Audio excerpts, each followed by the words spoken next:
Okay, and I want to welcome everybody to the April meeting of the Manhattan Community Board 1 Transportation and Street Activity Permit Committee. I'm Betty Kay, the chair of the committee. I'm joined by Jess Coleman, who's the co-chair, and also by our office staff, Onej James. This meeting hopefully will not be terribly long, but Jess, if you want to progress to the next one, I have not seen our first speaker yet. Let me check again.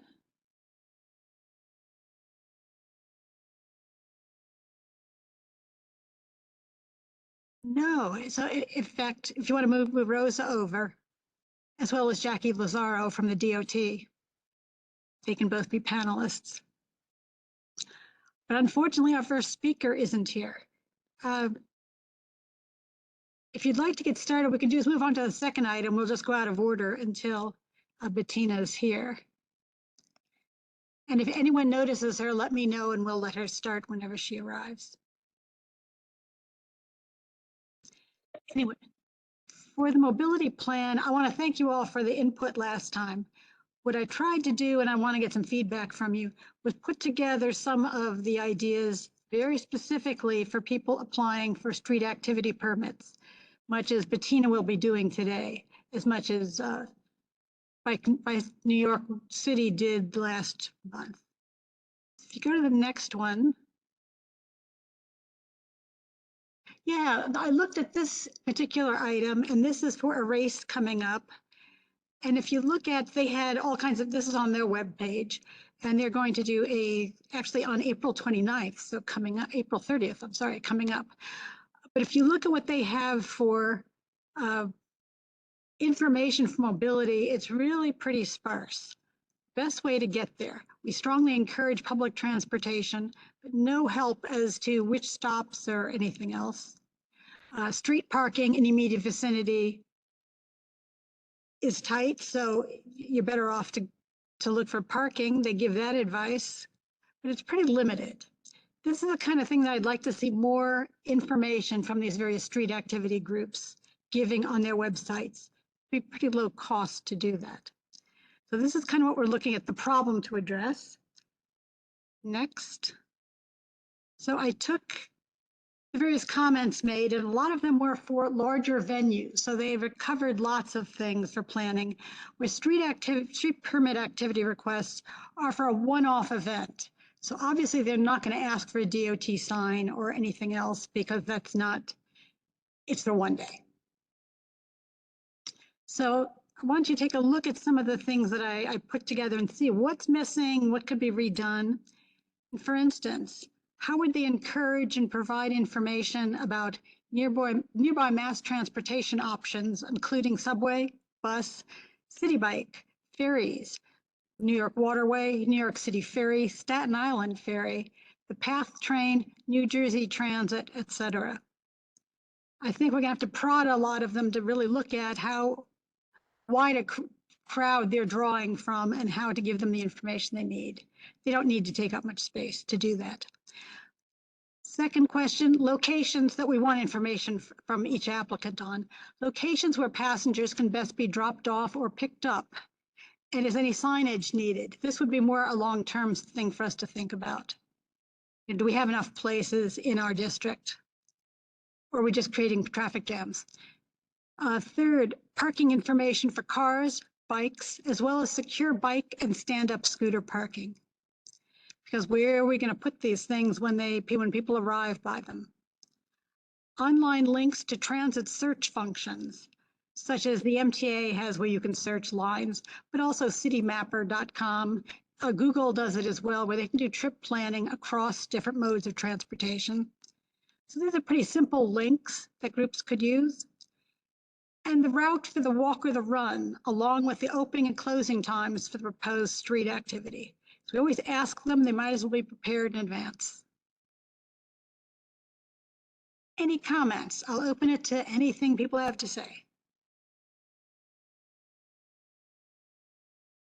Does that mean everyone's happy because I see no hands? Betty.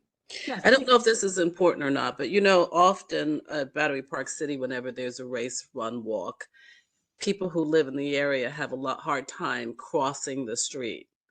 It might be good information to tell people where they can get across to and from.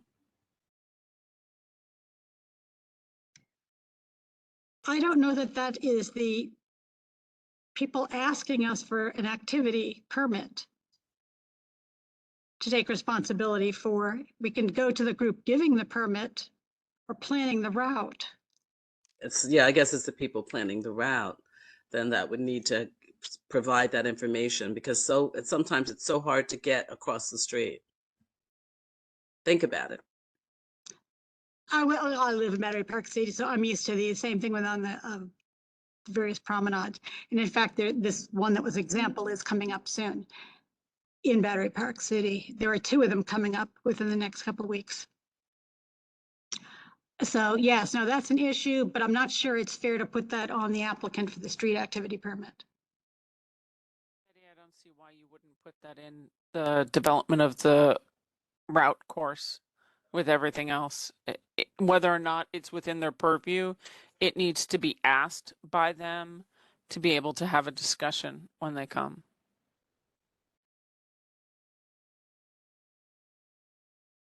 Okay.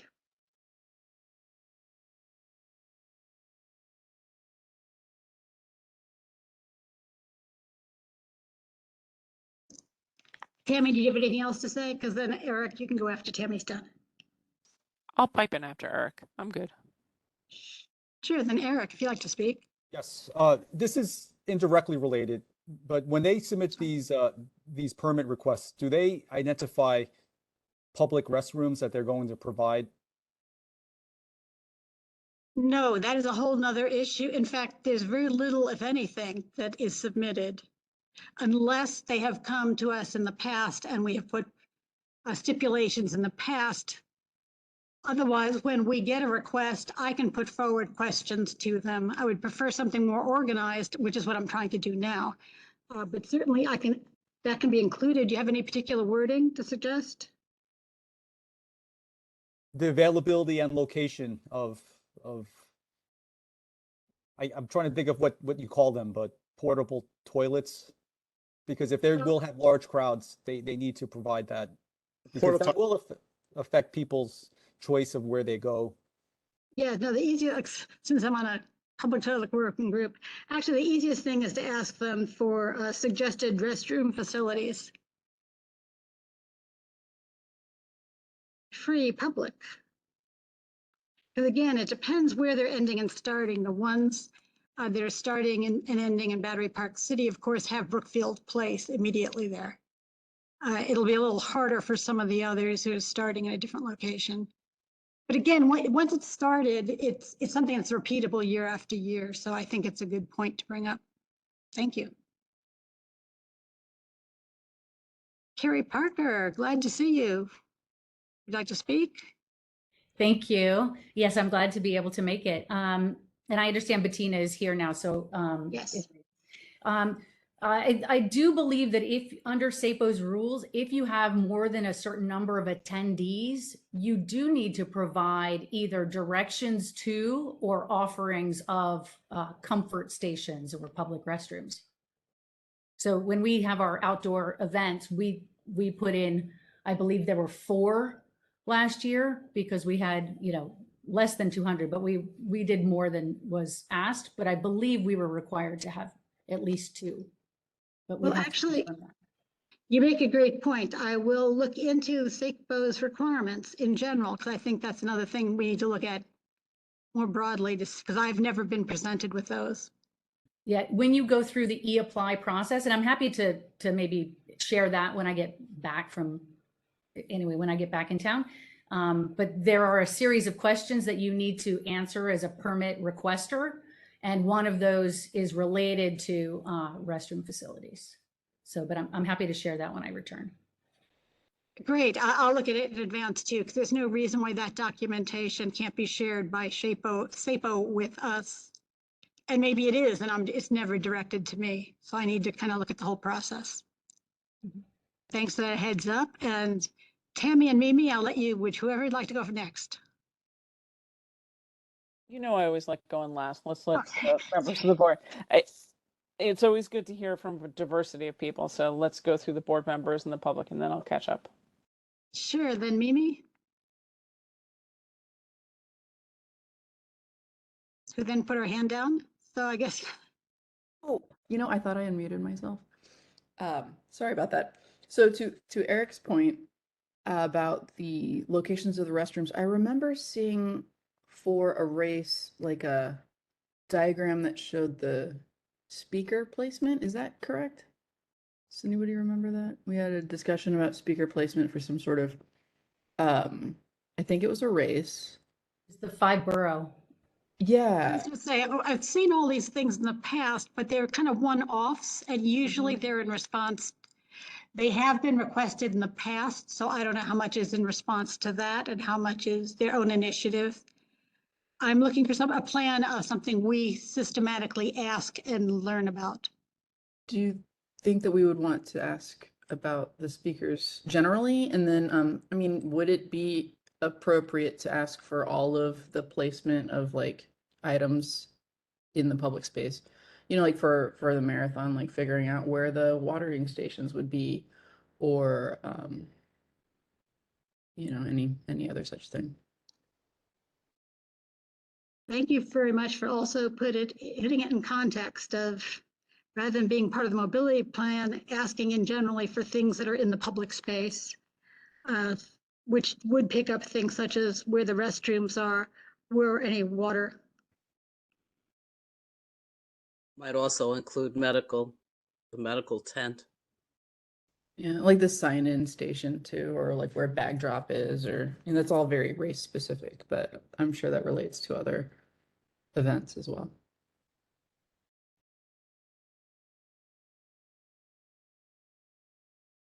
Okay, great. Anything else? No, it's all from me. Thank you. Yeah, no, that's great. Because again, I'll go through all this with seeing what SAPO requires as well as the help from Carrie, who has so much experience. But let's move on to Tammy then to close this up. I think what I would love to see is the applicant to come to the community board and hear and talk and work with us versus coming with it pre-baked. For example, we have lots of run walks that we know that there's construction projects about to happen that they don't. And therefore it will affect their street activity permit, or perhaps they could consider a different route if they knew in advance. And there seems to be a large disconnect between what the community knows, what SAPO knows, and what the applicant knows. So things like that, I think, become important because otherwise it makes last minute changes and definitely can affect quality of life of not only the people within the event, but the people who live and work. My concern about that is, especially since there are two of them, which I know are probably now going to you, went to SAPO obviously and did not come to this committee. Well, I think it's a problem, and we have asked them to come before. We've asked them to Yes. come. We've asked them to talk to us. We've actually been very open and easy with them. We've made requests, one or two, for a long time now.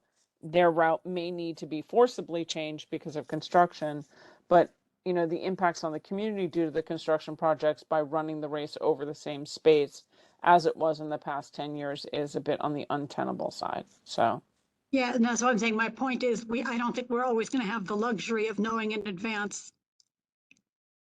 So if we could at least have a list of things we want to ask them, for them to at least think about information in advance, because I don't want them coming up cold with no information. But you're right, these aren't to be answers that we are automatically allow them to do whatever they want. It's merely we want them to gather the information, be prepared. well, But and we can work on that too, because I need to talk to you about procedure anyway in the long run yeah, with how we're going to do this. So I'm just trying to get some feedback so I can put things together a little bit more finitely. gotcha. Not a problem. Any other comments? Then I think, well, let me look at the Oh, attendees real quickly. The other Yes. thing I'd love to know is what their how many people, if this is an event that has happened before, how many attendees did they have and people working it in the last year? And how many are they targeting in a goal? And I think of that only when we look at the growth, for example, of Tunnel to Towers. And there is and how fast they've grown over the years.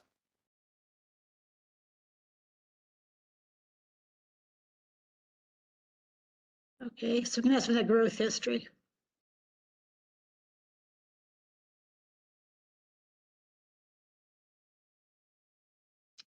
Okay, yeah, I think we can have put together a whole form because some of the things would be easier, such as I can dig out the information from their website, but asking them some of the intention of the event.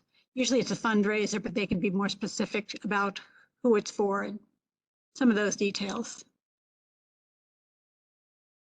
Well, great. Okay, I can put that together. And let me, since I see Bettina now in the participant category, if you would like to move on to the second item and let Bettina present. It's actually the first on our agenda to help out. Thank you. And this again is kind of a repeat celebration, but a little different. So I'm looking forward to hearing from you, Bettina. Thank you so much. Can you, okay, good, I'm on. I'm sorry, Yes. I apologize for being late. I was here early, but just not in the right place. I joined a Google Meet, so, but I'm here now.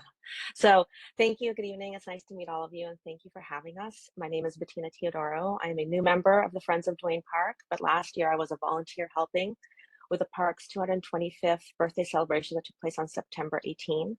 And it was so successful, and that is the reason why we are back here again today. So I've prepared a few slides, and Jess, if you wouldn't mind, it's wise that I asked you to share this instead of me. Do you have the slides that I shared with you? Oh, did you share earlier? separate slides with me? I Yes. did, yes. I can do that myself then. No, let me see if I have it. You emailed them to me? I emailed them to you this about 5:30. I sent you both a PowerPoint and a PDF if you prefer. Fine. Sorry, I was not looking at Sorry. my email.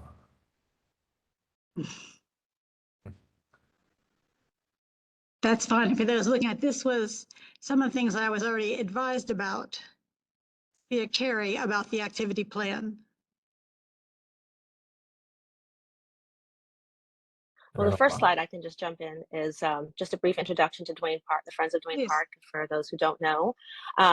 So we are the Friends of Duane Park. Our mission is to help keep Duane Park, as well as Tribeca Parks, several blocks north, clean and green. And in addition, the Friends really strive to create a community centered around the park by hosting events throughout the year, such as hot cocoa for Groundhog's Day in February. We have a paper shredding event on April 22nd to coincide with Earth Day. And over the summer, we have a live music concert series, all of which are open and free to the public, and details of which can be found on our website at duanepark.org. And would you like me to do it? Yeah, I'm or? sorry, I can't find them. I'm sorry. I don't know Okay, why. that's all right. Yeah. Do you want me to share my screen or can Bettina share her Can you- screen? Bettina You can can share share screen. I've hers as long stopped as we sharing make mine, her so you can do it. a co-host so she can share screen.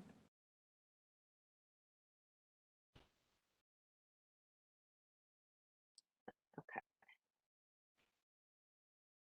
And now co-host, share. Oh, I'm not able to share. Carrie, are you able to share? I'm sorry about this. No, it's my fault. Sorry. Bettina, you're also the presenter. You should be able to. I think it might be my browser issue, and then it might take longer than any of you want to wait for me to fix again, this. please. Try again.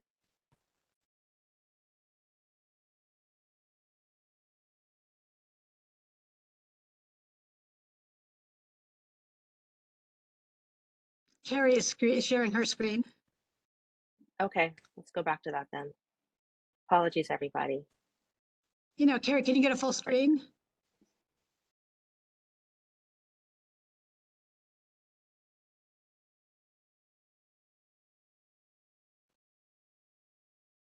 And Carrie, if you're able to just jump to slide 2, that would be great. All right, should I resume? Is that good? Back 1, Carrie, please. So this slide just tells you a bit about Duane Park's long history and special designation as the city's first public parkland. And the year 1797 is meaningful because 2022 marked the park's 225th birthday, which, as you all know, we celebrated last year. Next slide, please. So last September, with your support, we were able to put on a birthday celebration for 150 people, which took place right on Duane Street, directly adjacent to the park. It was a magical evening, and the community loved it and has been encouraging us to do it again. Next slide, please.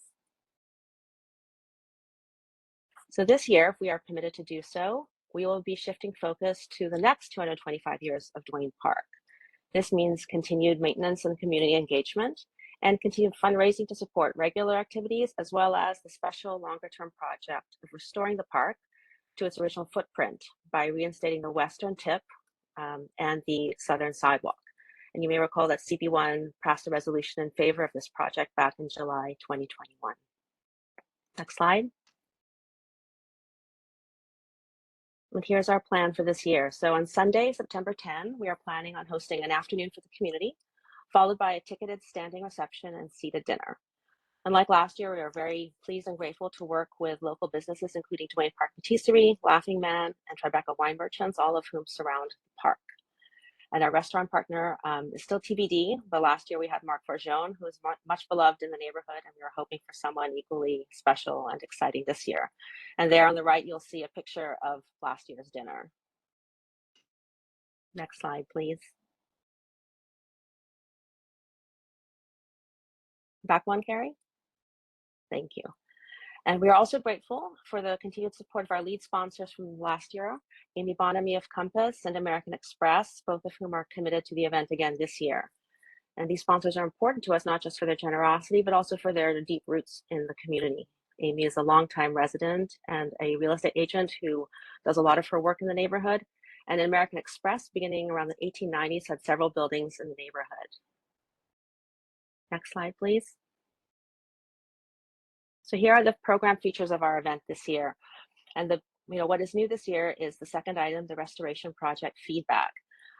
This will be a temporary asphalt treatment. So, at the tip of the park, if you see this drawing here, this is the western nose that is no longer there, but hopefully will be reinstated soon. We'll plan to mark on the asphalt temporarily the footprint of that area and invite people to experience it and to provide feedback and wishes for what they would like to see in that space.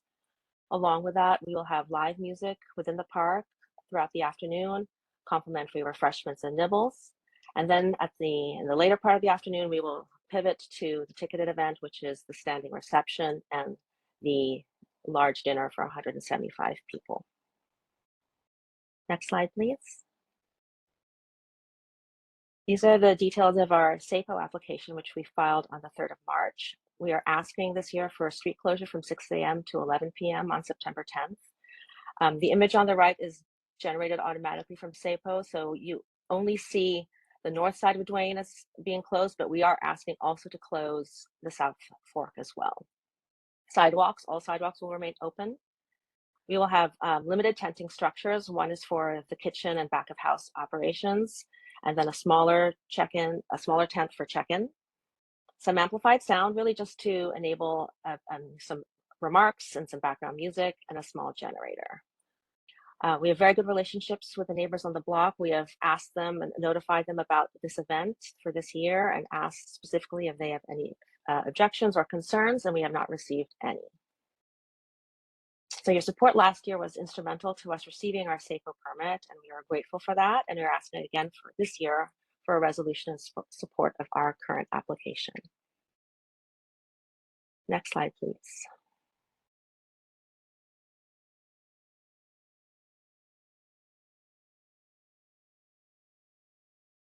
Gary, do you have the next slide with the site plan?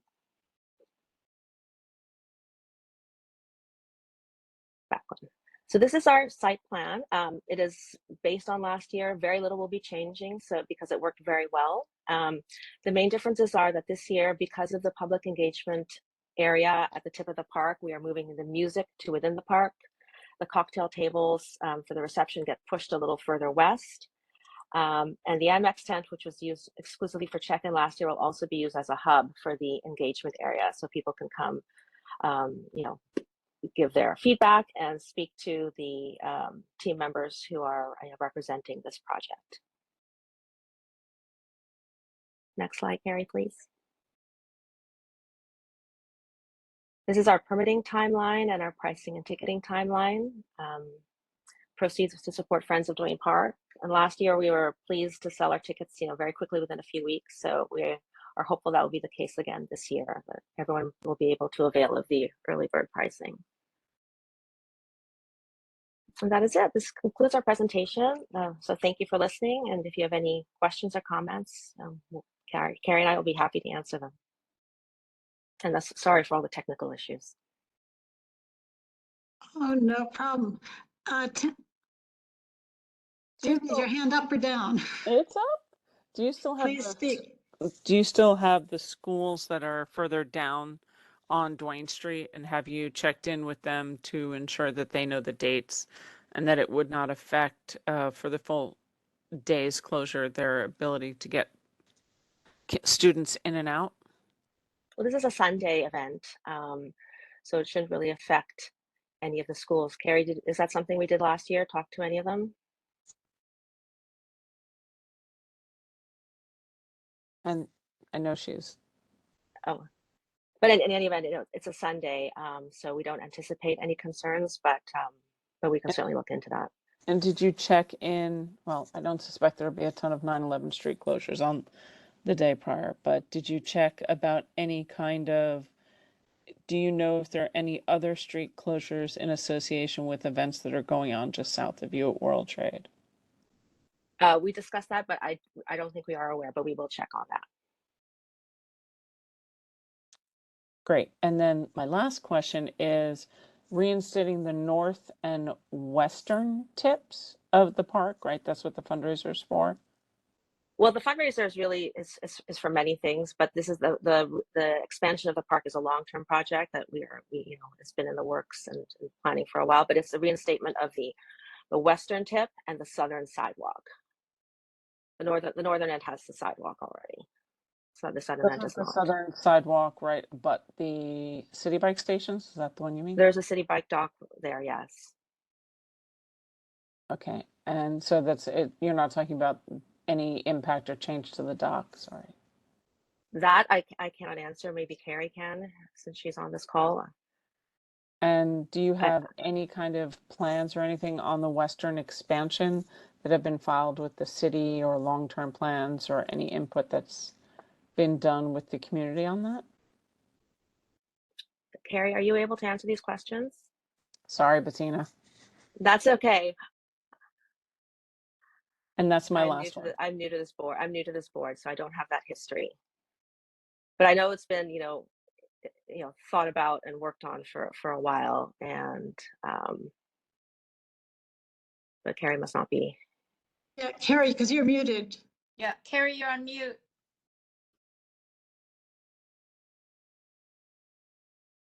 She may not have great. Anesh, can you unmute her, please? No, she can unmute herself. She may have connection. No, she's having difficulty. I just texted her to tell her to unmute herself, and she said that she can't. So she asked for us to unmute her, please. Oh, okay. I was like, because I know she's out of the country. Yeah, maybe that might be the reason why. Bettina, you also have the capability to unmute her if you want. I do. Oh yeah, because you're a co-host. Okay.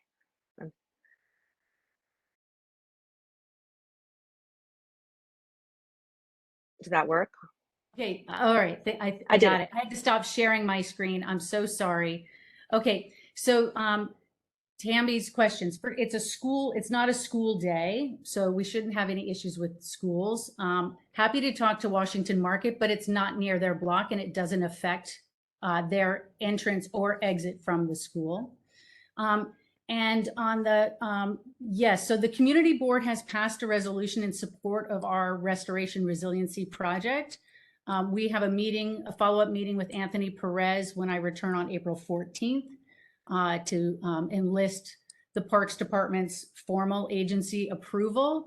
At the time that we got approval in concept from DOT and Parks, there was a new administration coming in. And so that formal approval from Parks could not take place until the new administration was instated. In general, everybody is supportive. The designs have been presented to the community board and a resolution passed. The designs and a budget was presented to Marte's office on for participatory budgeting. And we have a disagreement. It's unclear why the Parks Department thinks this is a $1 million project when Signe costed it at about 400.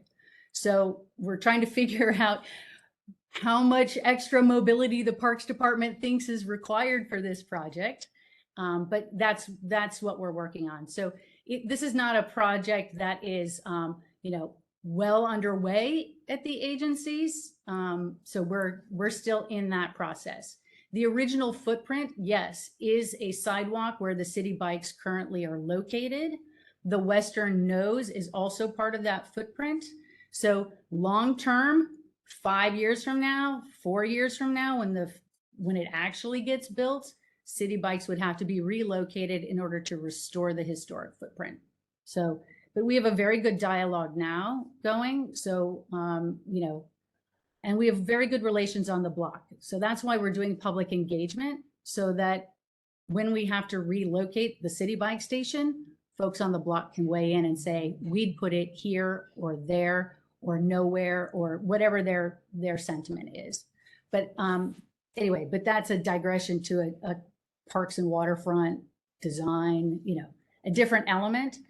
For the street activity permit, the public engagement purpose is just to get that feedback.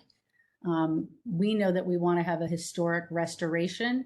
We know that the asphalt, taking back that asphalt is good for resiliency, but we need to have anyway, but so this is a process. I hope that answers the question, and sorry for all the technical difficulties. I'm good, thank you. Thank you. Let's hear Eric for the committee, and then Rosa after him. Yes. What are your plans in case there's a heavy rain planned for your event? Will you put up tents? Carrie, do you want to answer that, or do you want me to do it?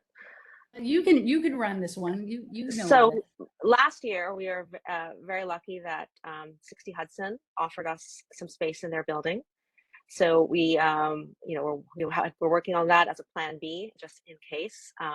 So we know that we're very well aware that we're going to have to do something similar and have some plans set up in tandem with the outdoor. I don't think we can put up tents on the street because they'll just take up too much space, too much width, because we also have to maintain the emergency lane.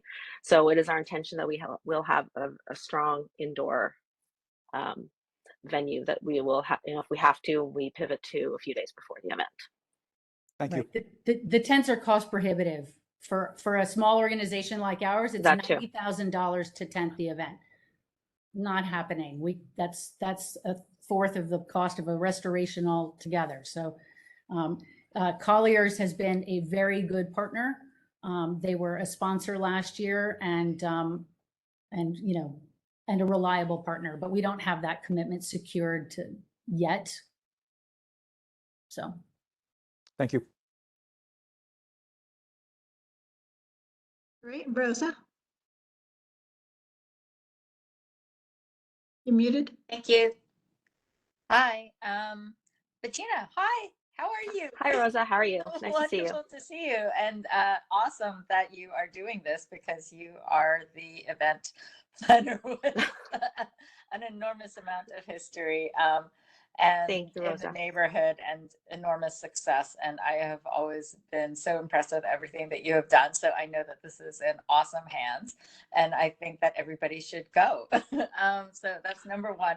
Number two, I was part of the whole discussion of the resolution about expanding Duane Park to its original footprint, which, by the way, you guys got it a steal for $5. But I wonder if you got it legally for $5 as a purchase, doesn't the city have to give you what you bought? And so isn't this whole discussion with Parks and DOT sort of moot? I guess would be one question, but maybe that isn't where it's going to the event. And then my third question would be,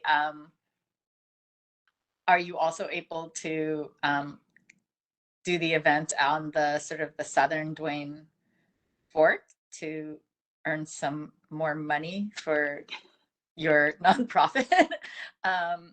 If I don't know, I just feel like if you're doing the northern side anyways, why not? The organizational cost is huge, so why not just take as much space as you can and do the whole thing? Just a thought. Hi, Rosa. I think that would be nice, but I think the southern end, Carrie, correct me if I'm wrong, is narrower than the northern end. And we do have to have this emergency lane. So we have space on the northern end for event plus lane, and then the southern end is exclusively just the lane. I think that's how we had to have it set up. Gotcha. And the reason not to expand it, is because, we are a tiny little nonprofit, and we want to do it well. So we want to do it right, and we want to do it well. So we don't want to take on too much. And the larger it is, the longer the setup needs to be, which means you need to set up the night before and have all the vendors, and in the fall, we don't have as many festivals, if you will, on Duane Street, but in the spring, the neighbors get quite a bit of action. And so we try to be really mindful about the time that we use, and we try to use it efficiently. So that's just another part of the consideration. But thank you, Rosa. Oh, of course. I encourage everybody to buy an early bird ticket. Thank you, Rosa. We did bump it up by 25, which we felt was, modest and doable and appropriate for the space and time. Well, good for you. And if you want to go back to, is everyone comfortable with what the times are that you've been familiarized? Because I want to get, if there's any feedback against us supporting them getting a permit to move forward. Because we do need to write a resolution. My only question for Bettina and Carrie is the footprint exactly the same as last year? And how was traffic and emergency access dealt with last year? So yes, it's the same. The street closure is exactly the same. It's not expanded. The emergency lane runs along the Laughing Man side, and it goes, so the Amex tent is in a curb lane, a parking spot, if you will. So there's an emergency lane that runs the full length on the south side. On the north side, it runs along in front of Madeline. It runs along along the parking lane. The table runs in the parking lanes that are along Duane Park. So I'm sorry, I know it's technically, I could share the screen again, but the table is set right up against where all those Department of Buildings cars used to park. So right up at the curb of Duane Park.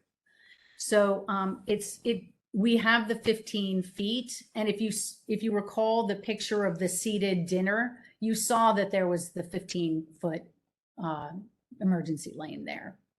So I can reshare if you want. No, Site plan. if this was a nice permanent solution to getting rid of the placard cars there, I wouldn't complain. Just a comment. Thanks for sharing.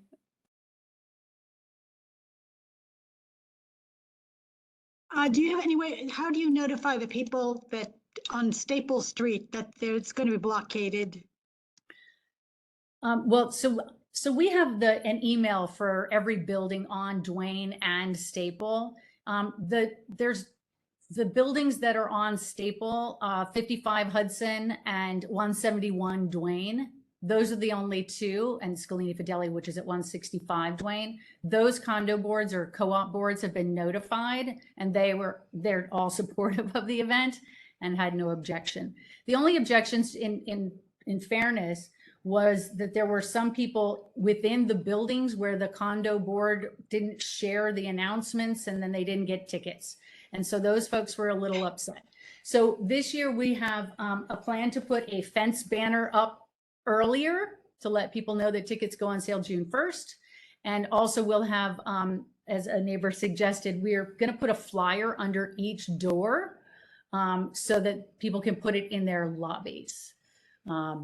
So that's what we're doing. But the Staple Street itself will not be blocked. There'll just be a barricade where Staple meets Duane, so that cars can't go the wrong way on Staple and come into Duane Street.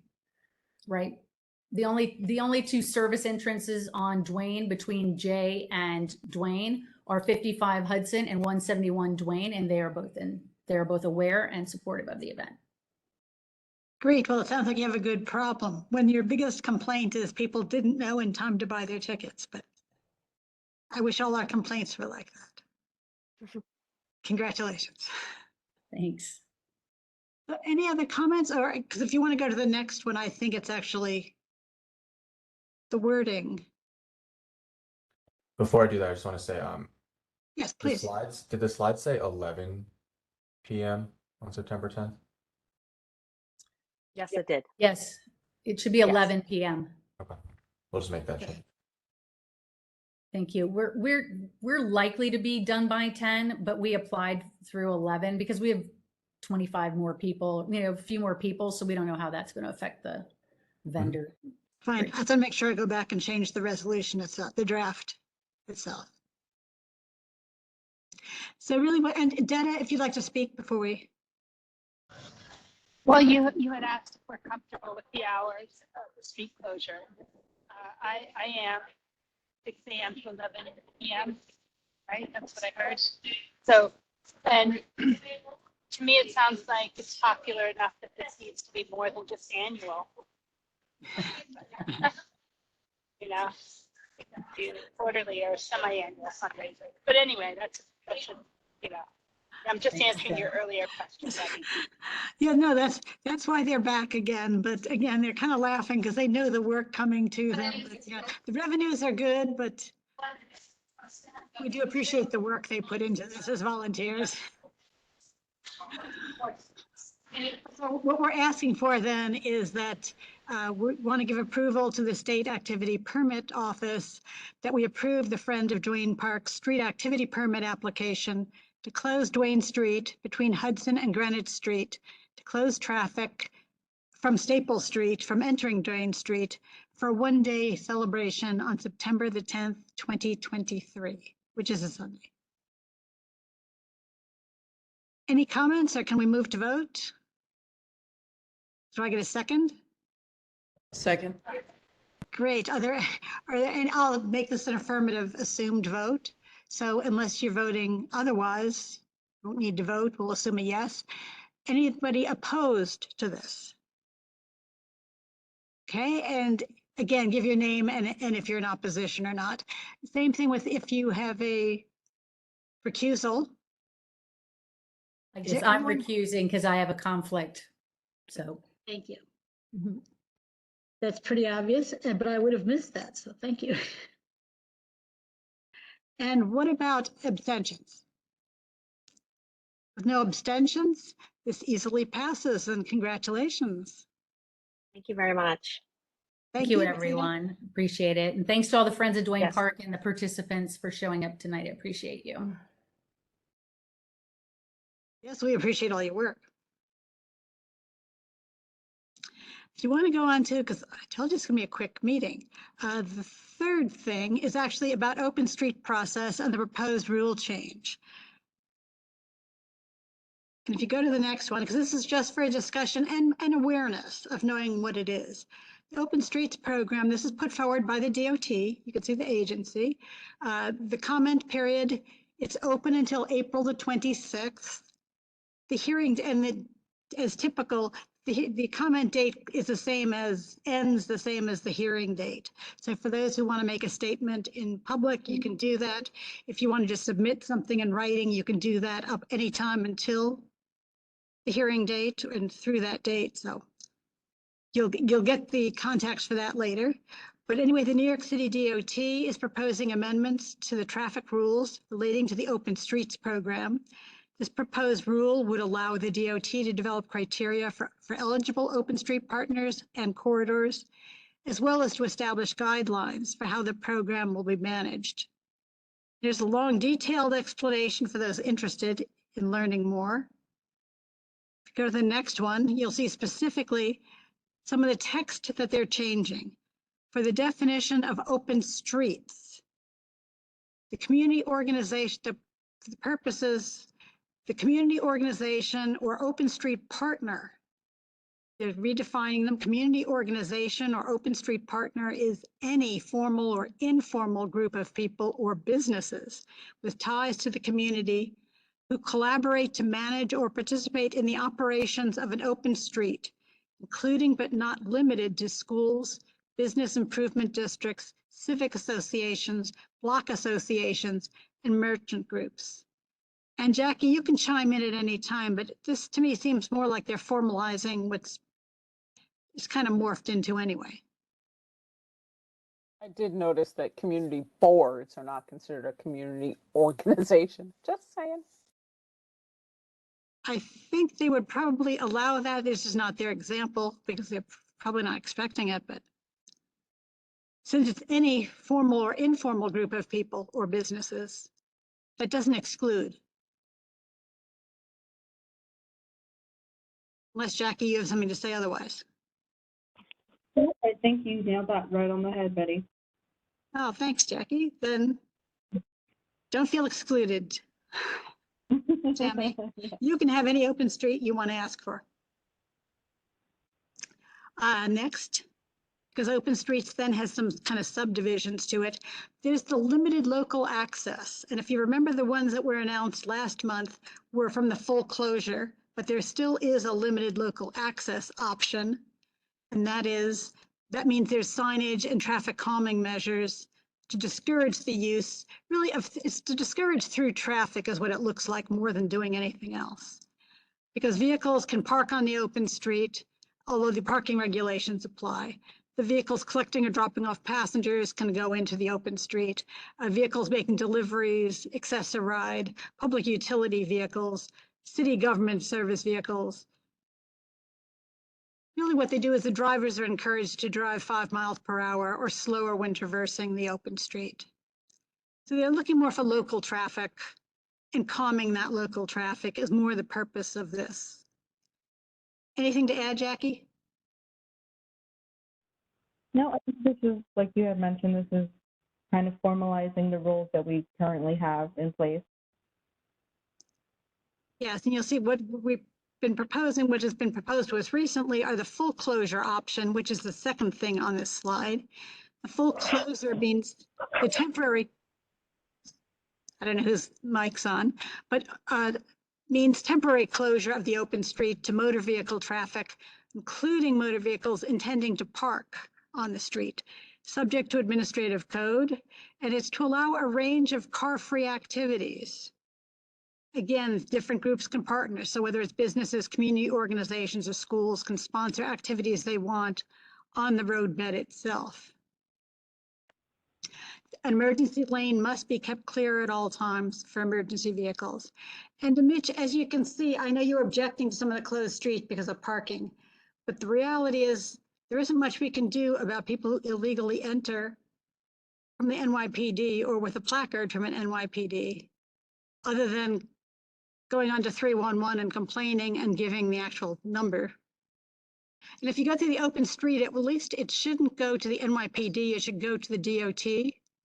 But you can do that. That's really, I know it's not terribly satisfactory, but it's really the best we can do in our district. Can I ask you, Betty, just, Yes. is there a way, like in the future, the limited local access seems to solve a lot of both sides, where we could encourage the DOT or whichever groups like to approve more of the limited local access and leave the full closure to, more like select groups instead of just a business that's just looking to maximize their profit.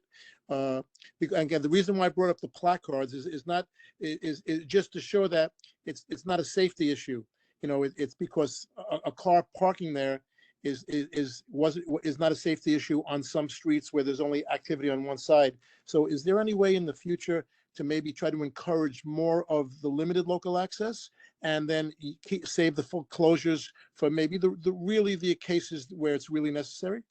I can't, I'll let the other people speak. I mean, I personally can't control what people request. No, I know that. I'm just saying, like, recommendations that we might make in the future to, like, I'm just asking. I'm you know, to Well, that's just- why let's hear some of the other people's hands are up and see if because the next one, in fact, is Tammy anyway. So, All right, thank you.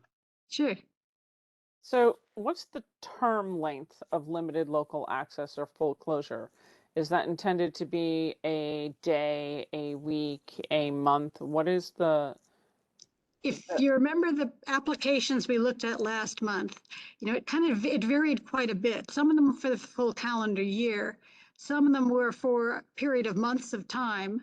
Some of them were like for schools were for the school year and school days. Some were for 7 days a week. The hours could be different on the different days of the week. And It what's really the varied by approval who the partner process? was. What's the application approval, and where does the role of the community board sit in all of this?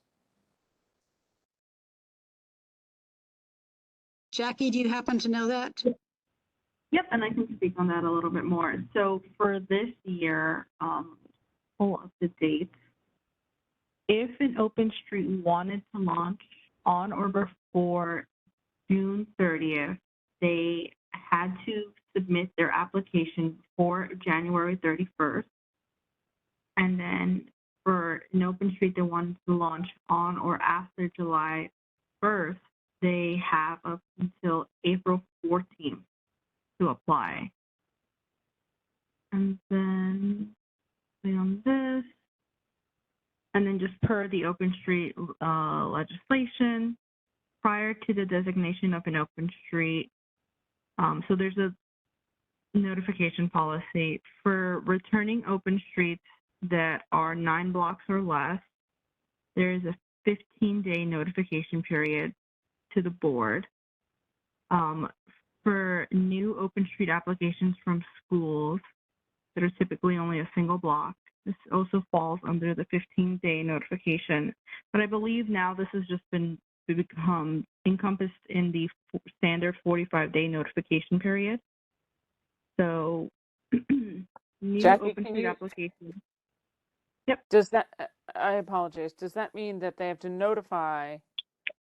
Notification is very different than coming through the community board, getting a resolution, and working within our business cycle. That's what I'm really trying to understand with all this.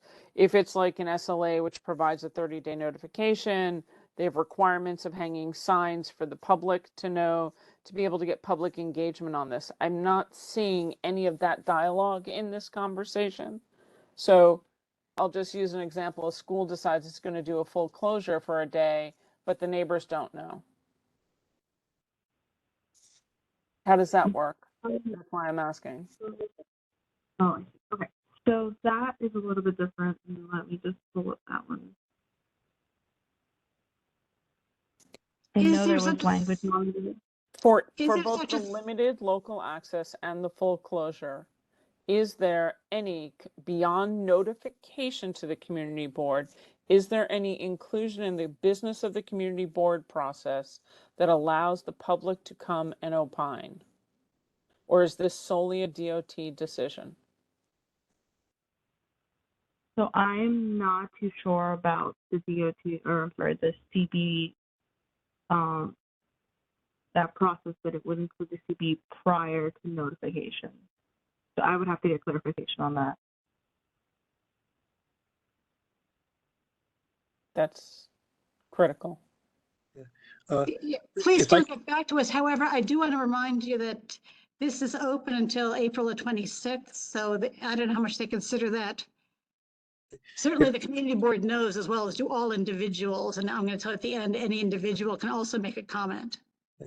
Betty, if I could just chime in, I actually I put my hand down, but Tammy took the words right out of my mouth. If just like we deal with the licensing committee and other things, if there was any way in the future that we might be able to, and also this is going to Jackie, if there's any, when you have your meetings with your superiors, that to be able to come to the community board prior to notification, where then we could opine on whether we, might write a resolution approving limited local access or full closure. So there's some feedback, because all of the locations are not equal. Every situation is different. Every block is different. And so that would really be wonderful if there could be some type of a community board input, whether limited local access or full closure access is granted. Thank you, Tammy. Yeah, let's hear from Eric and then Rosa. Yeah, hi. It seems a little too open-ended, these new regs, meaning that there's no maximum duration. And then also, as everyone else had said before, getting community input. I mean, closing a street can affect people's lives, and this could be for a long time. Especially if somebody lives on the block, is disabled. I think this needs to be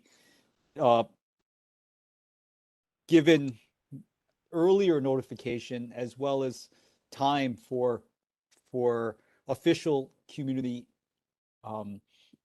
comment on it for each individual one. And what Mitch had said earlier, that I agree with, where it can't just be an informal group. It has to be, doesn't have to be a business per se, but it can't just be a group of people that just want this and they don't meet regularly. It's not a large, it has to be a group of a certain size before they submit a request to close a street that will affect other people. Let me make 2 points, especially since I'm the only person with a physical disability on the committee. But Betty, can Jackie Don't answer them? don't use people like me as an excuse, because I do Betty, better. Can Jackie answer the questions, please, from the agency? Yeah, of course. And, I think you guys make excellent points. And part of the notification process, with the 45 days, we do ask the community board to share any comments they may have on any of the proposed open street locations.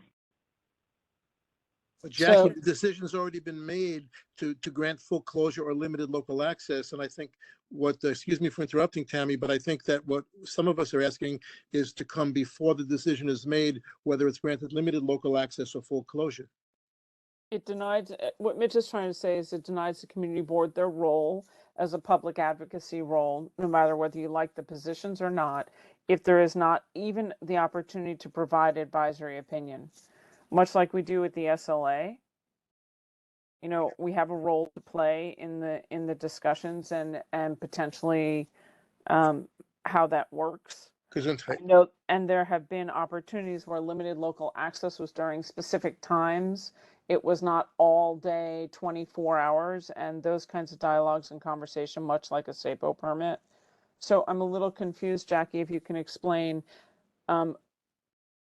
one, how the community board was removed from any potential dialogue in this process and why, and what motivates, and two, how do you know, and what process is there for people to come back to find out if there are concerns or there were issues?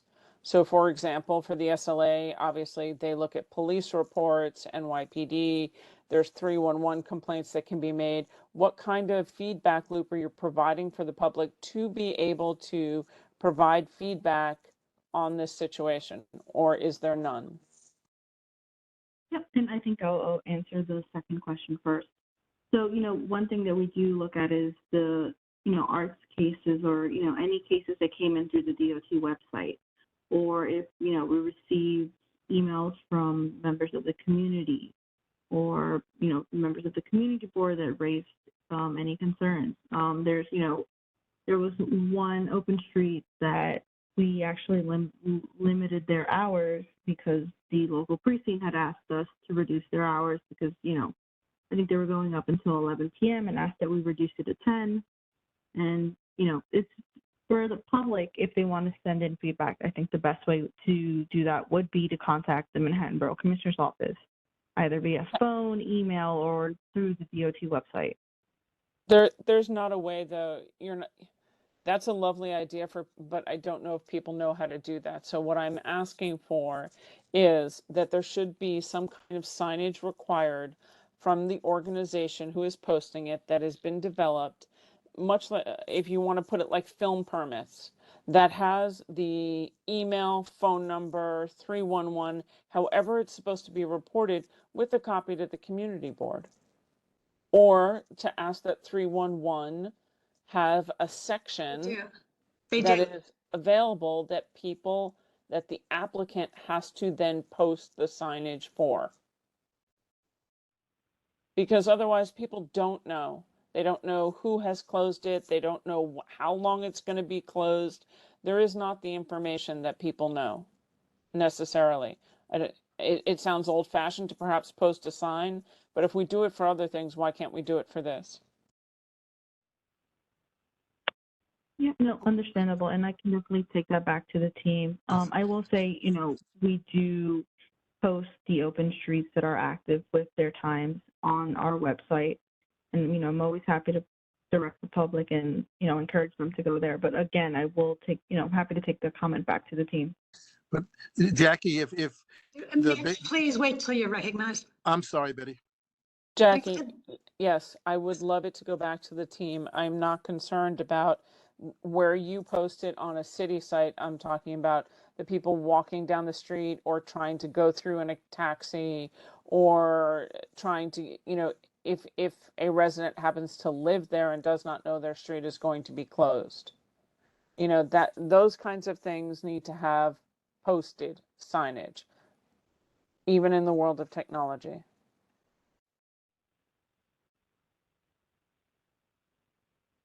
So if you're done, let's hear from some new people who haven't spoken on this issue. We'll have Carrie, and then, I'm sorry, Rosa has her hand up, and then Carrie. Thank you. As I get my video started. So this is actually very timely because just FYI, we are getting ready for our very first full closure application for Gotham Park. And it is on Rose Street, which is essentially already a closed street. The only difference is that it's only accessible by NYPD vehicles. So it's minimally accessible. And so we are hoping that that's going to be a reasonably easy request and review. But all of this discussion about notification and community engagement really makes me think about the discussions that have been ongoing the past few weeks regarding Park Row, because that is the opposite of what this is, and yet there hasn't been engagement or community dialogue. And Rosa, it's I'm really going to upsetting to me. respectfully disagree with you on that, because we have 21 years of resolutions, testimonies. The situation has 2008, changed. I would 2009. like to finish. I've been recognized and I would like to speak. It's been really disturbing because on this community board that I've been here on 3 years now, it has all been about exactly the points that have been made here, which are about discussing things, engaging on issues, having that very robust dialogue. And I haven't found that to be true for Park Row. And so I would request that we stick to our roots on that and actually do push for that engagement and dialogue. And while I recognize that the opening to private vehicular access on Park Row has been there for 20 years, 20 years have passed. And Park Row, when it was open to vehicular traffic, did not actually have space for sidewalks for people. And that is what we are trying to bring down there so that we can actually help the community. And so I would hope and I would request that DOT have a meaningful dialogue with the community on what the options are, what you are actually planning to submit as the solution for Park Row, and have that discussion with all the people that are involved, including the neighbors right along on Park Row. So That is not this topic in this subject. It can be something that we can certainly calendar, but as chair, I am telling you, I apologize if you have not followed the topics as recently as 2022. There is dialogue. I absolutely think we can certainly have another conversation about this, but right here, right now, I when we're haven't speaking followed about the dialogue. rules about limited closing active streets, this is not that, Rosa. I I'm have been not following shutting the you dialogue. down. I'm telling you that we can have another Wow. topic directly directed for that Then we at a should. time when I it's would right. respectfully request that we do that. Tammy, you going to respond to that? Asked and answered already.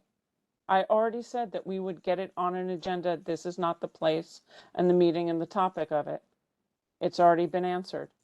So you can ask me again and I will tell you the same thing. We can certainly have a topic about this and have all the players in the room tonight without everybody here. It is not the appropriate time.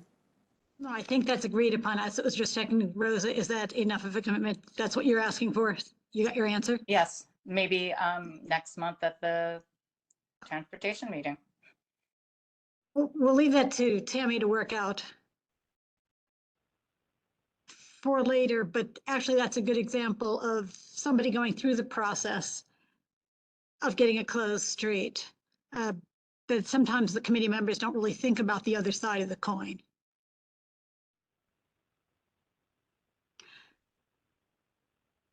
Carrie.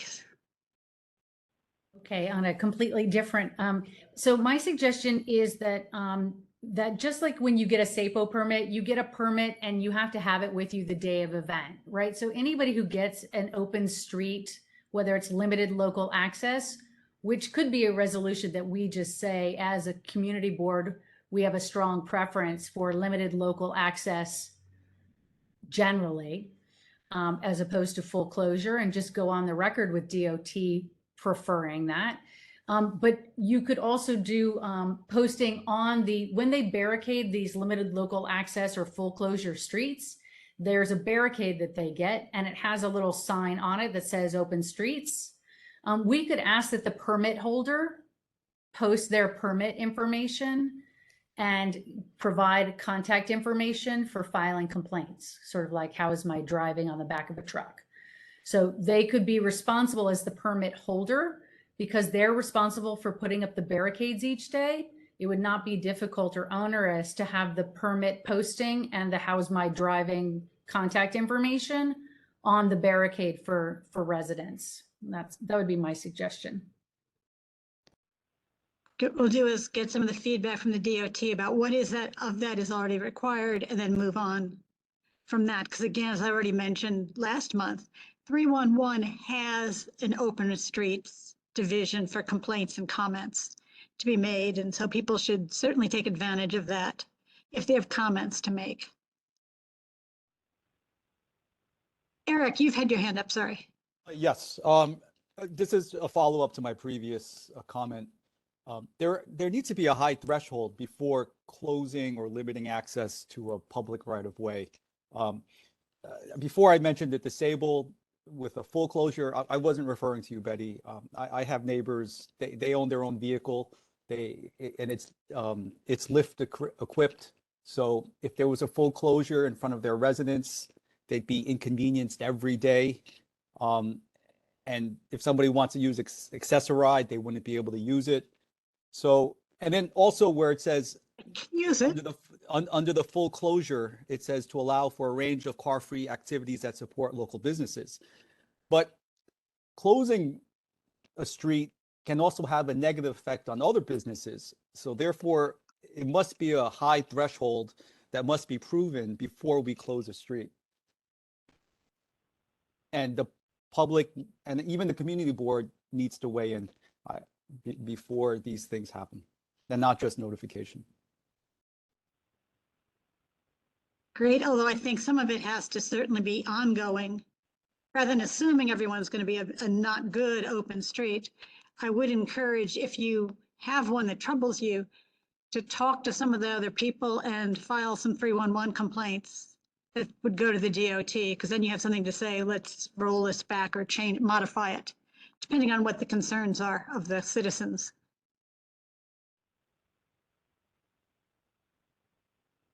I guess Mitch?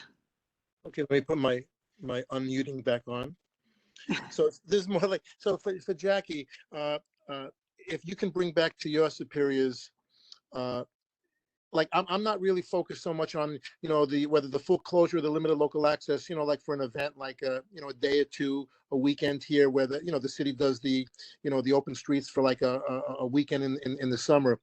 But like what I'm more concerned about is when they'll just give the business the full closure for months and months and months, like from spring to fall, when, you know, there are days and nights where there's rain or you know, and the streets is totally empty, and you know, somebody that just wants to like let their car you know, park in the street, you know, on a Friday night through Sunday, you know, can't do it. And I'm just so, for people that I know that are in those situations. So if I could piggyback off Eric, like a higher threshold for full closure, especially on situations like, say, a specific example on Duane Street between Hudson and West Broadway, when there's sometimes nothing going on, and it's just a greedy, selfish take on a couple of the businesses where they have it from like spring to fall or spring to winter. So a higher threshold, especially for long-term use, as opposed to, you know, a one-off or here or there, where, you know, I support those one-offs, you know, like 99% of the time, just to help out. So if you can, you know, in the 311, I know that, you know, for statistics, we have to do that, but so many people are not going to do it because it's not like, you know, the end of the world. So if you could try to make a threshold, or where they have to, for extended periods of full closure, then like what Tammy says, it kind of needs like the licensing committee to come before the board as opposed to just notification. I would appreciate the feedback from your superiors on that, Jackie. Thank you so much. Yeah, Mitch, and thank you. You do have to do 311. Why? Because there are people who are for it as much as there are people against it. And so the voices have to be heard. No, you're technically, you're right, Betty. I know, it's just that, anyway, but I can't argue with that.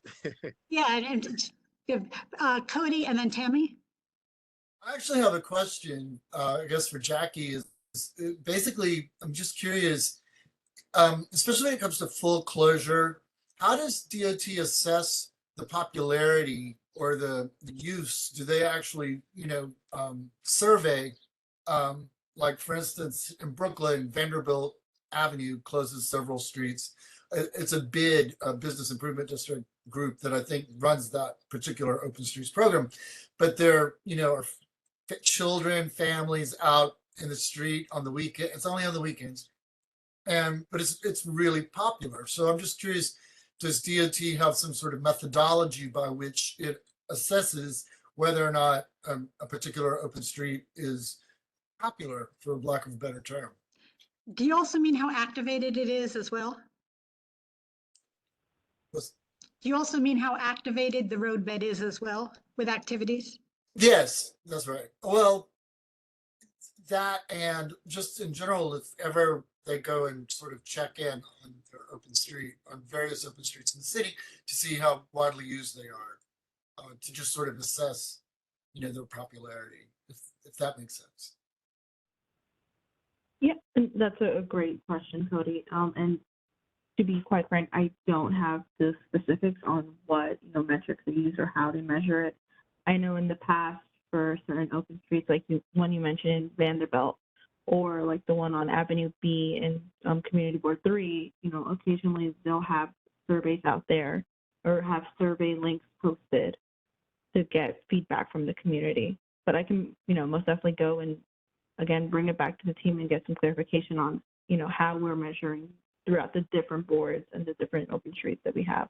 That just seems like a more proactive and positive way to assess the popularity of the program versus like just basing it on 311 complaints or, you know, does that make That's sense? a good point, Cody. Thank you. Yeah, in fact, it would be interesting, I think, I'll let the other people speak. You know, Daddy, you can go next. But I think it may be worthwhile if people agree that to have a session where DOT actually presents a little bit on the criteria for the application process and then the screening process for managing once they've started. Because there is a reapproval at some point, so we're kind of monitoring. Do people just want to know more about how it works? And Yes, Betty, no. could I just say on what you just said, like the thresholds, like there are some where there's like it's a one-off. There are some where, like what Cody says, it's just on a weekend, and there is some in the situation that I brought up on the Duane Street. Yeah, where no, we're it's- talking about ongoing. I'm not talking about one-day things because we Right, handle but those. there's some, when I'm saying the ongoing things, there are some where it's 7 days a week, and there are some that's ongoing just weekends. So like to increase the thresholds when it gets to be like 7 days a week, as opposed Okay, to. Mitch, yeah, thanks, but that's not my question. My question was, do people want to hear more about the process of getting an application, how the determination is made to approve as well as to monitor it after it's Okay, approved? sure, Betty. Okay, thank you. And I see no real interest. Detta, why don't you speak first? And Betty, sorry, No. sorry. You had called on Tammy ahead of me. I just want to say that I unfortunately have to head out to a different meeting now, but would you like to hear more in the future? about that, yeah, why not? Fine, thanks. Have a good meeting. Thank you, and bye everyone. I'll see you soon. Detta, go ahead. I'll wait until Please. after you. No worries. Okay, so I'm really glad to know that I can look them up on the DOT website, because oftentimes I do come upon an open street, and I do wonder what are the months and the hours and the days that it's going to be there. So I'm glad to have that tool. I wouldn't mind if you repeated the information about the public comment period. And then I just want to say that I do find these open streets to be really delightful. I like the full closure ones myself. I like it when I come upon one that I wasn't expecting. It really, I'm mobility impaired, and I find it really just lowers my blood pressure a lot, and it's a street that's much easier to navigate. And it's just a much more pleasant experience. So I'm glad that this program is continuing and getting more, more rules established. Great, thanks, Detta. And just one question, in terms of the timeline for public feedback, was that in regards to the litigation or for the comments after community I board thought you notification? said that right now, while the DOT is being put in charge, there was a. You mean about this or rule Lenny, change? Did you read that off? That you read off the? About the actual rule change itself, not an open street in particular? Yes, not anyone in particular, just Yeah, if we that'll wanted to- come up right with the slides right after this. Okay, With the great. website. Okay. Yes, and it's until April 26th. Tammy, you and Eric? I wanted to ask Jasmine and see, Jess and see, when we're looking at like annual closures, how will the annuity work? Will it be an auto renew? Does the company have to come back and renew? Is it something that, if it's a seasonal for a restaurant, does the restaurant have to come back seasonally? I'm in particular thinking of a block or two that was partially closed with outdoor dining, but since 3 of the restaurants that were there, only one is still there. The other two have gone out of business. So if that was a seasonal closure, how does the renewal work when the businesses are no longer there? How does DOT determine those things? And what's the application process for multi-year or seasonal? Yep, and so there aren't auto renewals that the applicants would have to reapply for their next round. So I believe right now we're doing them from up until the end of the year.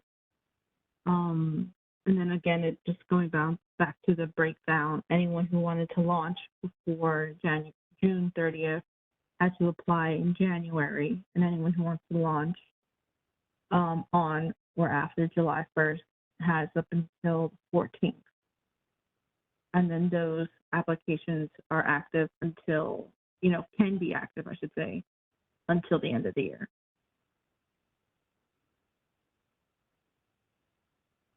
And then is the intent to have them be, like, for example, I think nobody's going to argue about how much fun the Park Avenue closures are, that we do in the summer and stuff like that. And they come pretty far. Those are pretty much annual, summer streets. That's an annual program.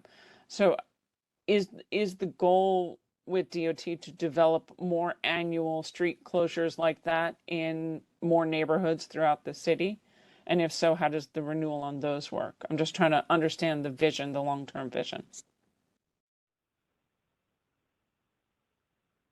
So for those, I think those might be a bit separate from the open streets themselves. I know sometimes they will align and match up where there are currently open streets. But in terms of the long-term future, I think, and the goal, I think, I'm more than happy to ask my colleagues in the pedestrian units and the public space units to speak more onto that and, speak on what the goal is. Why don't we get a future presentation by some of the DOTs Well, to address a lot of this? But the problem, Betty, is if we have to do public comment back by April 26th, I would challenge that to say we'd love to get the answers on that so we can pass a resolution on past comments in as a community board prior to the end of the deadline, because it's a very short comment period.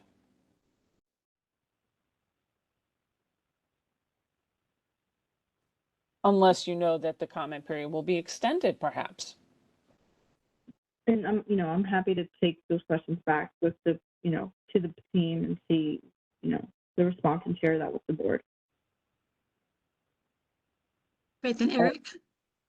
Yeah, Betty, back to your original question. I'd like to know how the DOT considers which streets to close, especially the impact on adjacent streets. Which applications to accept? Right. Yes, because some like Stone Street have been really long held, and I think people kind of expect that one. But again, I think maybe having a future presentation is still worthwhile, although I take your point, Tammy, that if you want to respond by this April deadline, that is another issue. So I'm glad Jackie's going to take it back and get some answers. But I still think it's very suitable to have a discussion in general, a presentation in general, to answer a lot of the questions that I'm hearing being voiced tonight. So I will try to get that scheduled. I agree with that Betty, that your suggestion about that. Great, then let's go to the next. Oh, I have to. Onej, are you sharing slides now? I think that will give Detta her answer.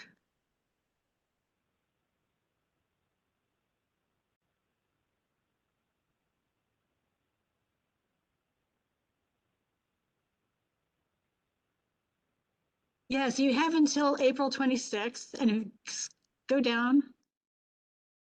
So it's kind of at the end after the open street and the next one, full closure. The shared street also is changing. I'd kind of forgotten about this because it's in the same category. But anyway, this is one where it's really quite different in that it's designed for slow travel speeds, where pedestrians, cyclists, and motorists all share the right of way. So here we have no bike lanes. Everybody kind of moves amongst themselves. on the roadbed. Shared streets are typically implemented in low vehicle volume, but also high pedestrian volume streets. So keep that in mind. Vehicles are encouraged to drive at 5 miles per hour. And I think with more and more e-bikes, we have to kind of do the same with them as well. The roadway portion can be flush with the building line, which is kind of interesting. So separated with bollards versus curbs, or pedestrian amenities rather than with a typical curb. So the streets could look a little different. They used to use kind of a brown surface, so even the road surface looked different visually, so you're aware of it. Okay, so this is another one where it looks more like they're formalizing than making any major change. Jackie, you have comments about the shared streets?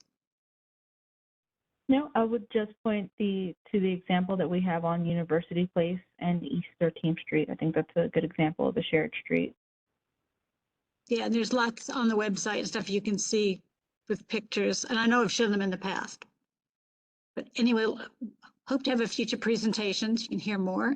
And next. Yes, if you want to go to the proposed rules, it's on the New York City rules. And when you go to the website, which you can see at the very bottom, because Detta had asked, if you go here, this is where you can enter your comments. So you can look up the rules themselves. Underneath, because it's just where it's cut off, because there were a whole list of rules being looked at right now under the currently proposed. DOT, you can find it very quickly, because most of from other agencies at this particular moment.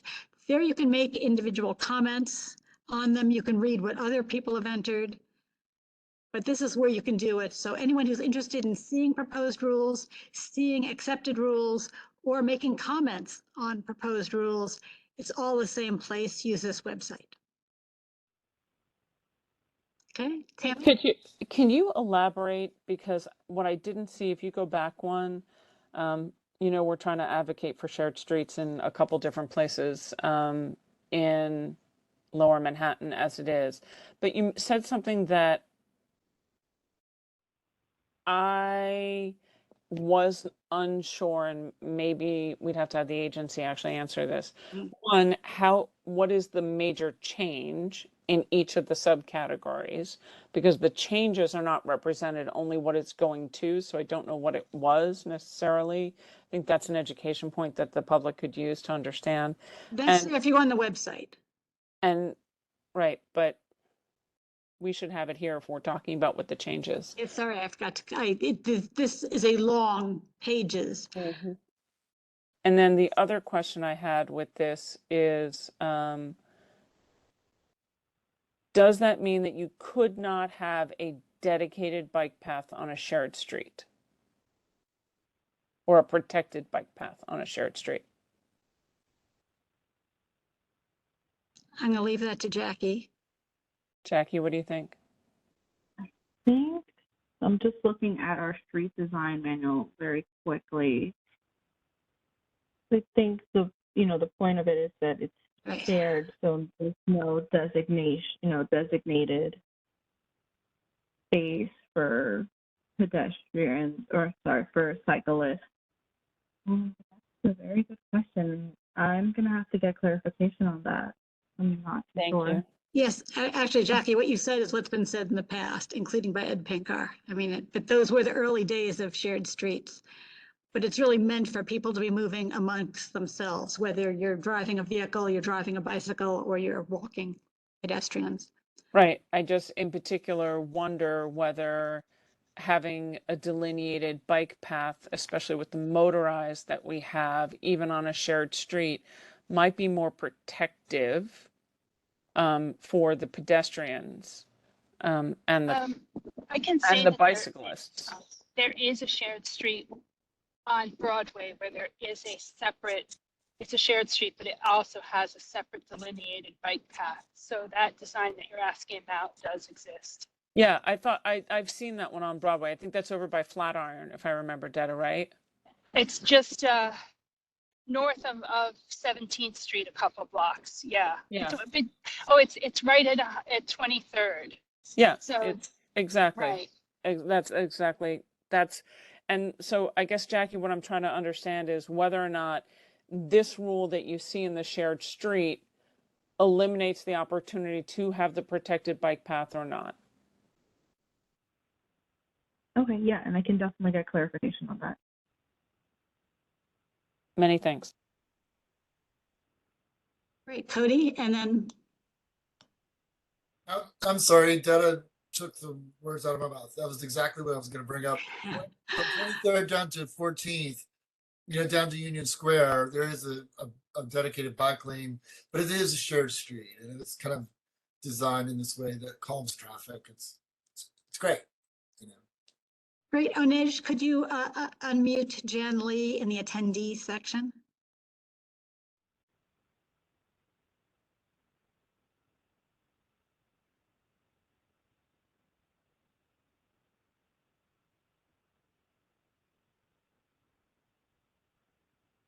Still, okay. You're muted if you'd like to speak. Hi, everyone. Thank you so much, and thank you. I wanted to say a few words in response regarding Park Row. I belong to a group called the Civic Center Residents Coalition. We were the group who actually sued the NYPD to get an environmental impact statement on the closure of Park Row, and we succeeded in getting one. This has always been about the safety of the community and the prosperity of our businesses and the opening of Park Row. This is a discussion that has gone on, as Tammy had said, over 20 years. Park Row is the safest and fastest way to the hospital, downtown hospital, for all points north, and that includes Chinatown, of course. We have no idea how many lives have been lost. We have no idea how many people have been compromised because they've taken circuitous routes to get to downtown hospital. Part of our lawsuit had the affidavit of Dr. David Goldschmidt, the head of emergency services at downtown hospital, who talked about the fact that indeed Park Row is the fastest way to get to our hospital. I have a very personal reason to be involved in this. My mother had to have an ambulance. You do realize, I want everyone to know that you're talking off topic. I'm very sorry. Rosa was also asked. I heard Park Row mentioned, and I want to make it very clear that every day that goes by that Park Row is closed is an endangerment to my community. And people who are standing in the way of opening this are really standing in the way of the future safety of our community. We've had 20 years of compromised safety. This is about safety to our community because this is a thoroughfare that leads to the front door of downtown hospital. Okay, thank you for your for your comment. Jan. There will be a discussion, and that's why Rosa got That's from where Tammy. I'm getting there. What I did promise is that we will get people in the room. We will have a discussion about Park Row. Yes, we have been advocating for over 20 years. Yes. There's a lot to talk about for Park Row. Yes, safety and security is the best. And I think actually where everyone's going on this goes back to my conversation with Jackie about community feedback and opining. Anytime you're going to close a street or have those kind of conversations, notification is one thing. We've had 20 some odd years of advocating. Yes, pursuant to what Rosa has said, things have changed in the neighborhood in some aspects have not. And having a look on this would be good, and we will take a look at it, not tonight. But Jan, I think I'm going to quote our former chair for you and Rosa and anyone else who wants to specifically talk Park Row, because I'm trying to bring it back to this point. I want to thank you, though, for speaking up, to hear both sides and say, hold your powder, keep it dry. We will have more opportunities, because that is a important part of Manhattan, period. Not just for CB3 and CB1 and the hospital and everyone else. So we will have a greater discussion on that. Okay. But that goes back to Jackie. Imagine what you've brought out tonight in the ability to have people have public dialogue. And I appreciate, Jackie, you can hear me really loudly and clearly when I say a notification is not really great. We want to see a lot more signage, physical signage, ways for people to speak up, much like Carrie said, other things like that, I think are ridiculously important to be able to engage public. And not everyone has Wi-Fi in this world. We'd love to think so, but not everyone does. Okay, thank you. Then I think, just check the attendees. Okay, since there are no other hands up, move on to the next slide. So I think we're done with this. Yeah, so it's just some news and updates to give you. One, since we're kind of on the topic here of the DOT made an announcement on Twitter yesterday. So there are going to be some open streets available for Earth Day. So this is a one-day thing, but here are the 3 of them in Manhattan. For those of you who are interested in either seeing them or avoiding them, whatever your position is, none of them are in our district. But nevertheless, there'll be some opportunities for those who like to go. Some transportation relevant issues that I want to mention for other community board meetings this month. At Land Use and Zoning and Economic Development Committee, Transportation Committee, that's what the little asterisk is for, is also invited to the first item, which is Downtown Alliance Quarterly Update presentation. And at the Executive Committee, the second item is going to be looking at Intro 501A and the enforcement of parking regulations. If you remember, Intro 501A is a citizen reporting. Some of you may know it better that way.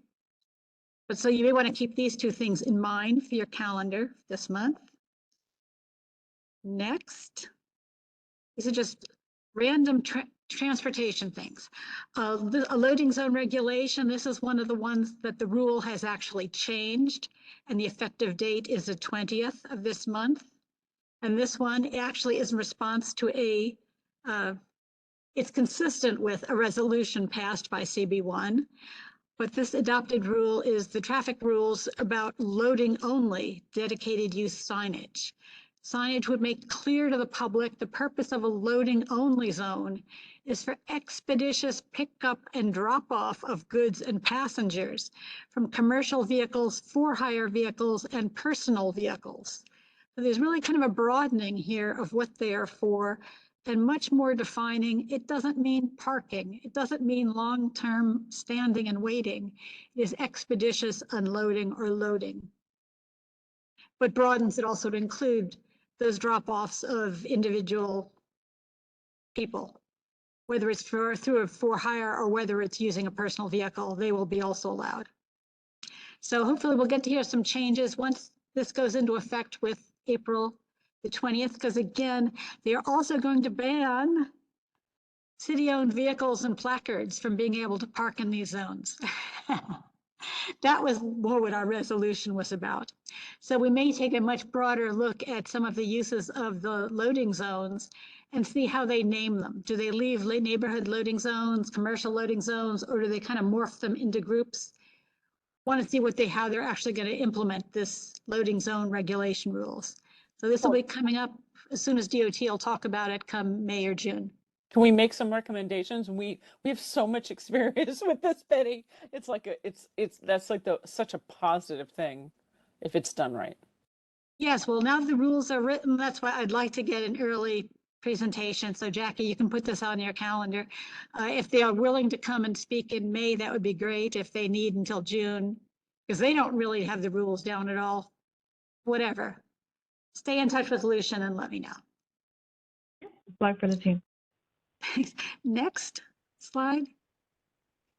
This is also to let people know, especially with the citizen reporting, to keep in mind that with the TLC, there already is and has been citizen reporting of these same obstructions. So this is not, citizen reporting of other vehicles is not new. Some groups, all the Ubers, all the Lyfts, all the taxi cars, the taxi vehicles, the black cars are already subject to it by using reported. And here's an example of one that stopped on a crosswalk that was reported. And in fact, it's interesting through Twitter, they actually report it to the individual community board too. It's automated with where these things are happening. So next. To remind people, the construction going on of the Greenway, the bike path on the Greenway will be going on. And I saw some notification today in, sorry, there's a news story today in the Tribeca Tribune talking about this going on. I haven't seen the exact dates of when they're going to get to our end of the bike path, but for those who really use it, you probably don't care. You probably are worried about the full length, and so any of these dates might affect you. Actually, Betty, they already started in our neighborhood. They're doing it not in any linear way. They're doing kind of blocks by blocks. So I saw them working down in CB1 last week. And then you wouldn't have known by the time it reopened in the, by morning. Yeah, well, I guess then you won't get much notice if you're a user of the path, which would be very unfortunate, but pass the word on if you see it and can locate where the work is being done. Next. Oh, yeah, because we've had so many people interested in bicycles and micromobility, and this is really a whole area that's changing. The National Association of City Transit Organizations, so the membership are people like the New York City DOT. It is not individuals by any means, but they have come out with a new working paper called Designing for Small Things with Wheels. It just came out in February of this year. So those who want to know more, it's online, you can find it, but kind of interesting because the whole movement, it's not just the feds who are talking about it, it's all groups. What we're going to be doing with bike lanes, what are we going to do with micro transportation? This, in fact, is actually, I think, from Portland, Oregon. But you'll see some of them going to wider lanes. And again, you see the stand-up scooters here. In New York City, they are also supposed to be using the bike lanes, not the sidewalks. And next, to show where some of the concern is about as we move forward, these are some of the slightly wider cargo bikes, and they are looking for up to 48-inch wide being legalized in Albany. So while that is going through, but it's not, the votes aren't final yet on those. But you can see the concerns about the width of the bike lanes being enough to tolerate this. So both on two-way bike paths as well as one-way bike paths where someone wants to pass the slower moving bicyclist. This is issues. And you can see they're starting to look at the width and the passing distances. And again, these will exceed what's available currently in our bike paths here in New York City. So it's going to be interesting to learn more. And Jackie, that's going to be a future request I've made too about what are they going to be doing in New York City DOT with the bike lanes that we have to accommodate some of these things that are being spoken about nationally, that they are participating in. Next, because in fact, the chair of NACTO is Jeanette